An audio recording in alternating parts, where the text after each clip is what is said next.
Magbubukas na yung bagong server ng Ragnarok Origin Classic sa Curabaos at na-realize ko ito yung perfect chance para magsimula ulit ako from the scratch.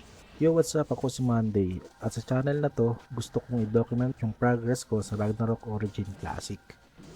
Napansin ko kasi madalas naman ako naglalaro pero wala namang progress yung character ko. Parang grind lang ako ng grind pero hindi naman nag improve yung character. Kaya ngayon, meron namang bagong server. Kaya itatry ko ulit pagsimula. Pero ang gagawin ko ngayon ay medyo kakaiba na. Bali mag-upload ako dito sa channel ng weekly progression ng character ko. Tapos i-share ko din yung mga natutunan ko along the way. Yung mga tips and guides sa mechanics ng laro, yung mga mistake na nagawa ko, at kung ano yung mga actually na gumagana pala, lalo na kung casual player ka lang.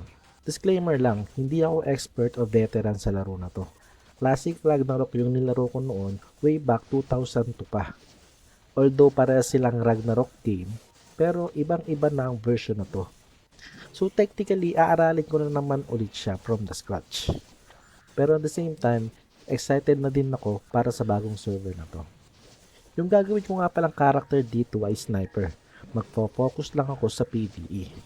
At siguro i-maintain ko na lang din na F2P o free to play siya. Para yung mga casual player katulad mo ay makaka-relate dito sa journey ng character ko. And at the same time, gagawa din ako ng guild server na to. Bali hindi naman siya competitive, casual lang siya. Pero yung goal is magkaroon ng party raids, makatulong sa mga members at magkaroon ng camaraderie. Kaya kung trip mo yung ganitong content, yung may natututunan ka habang naglalaro, mag-subscribe ka na sa channel ko.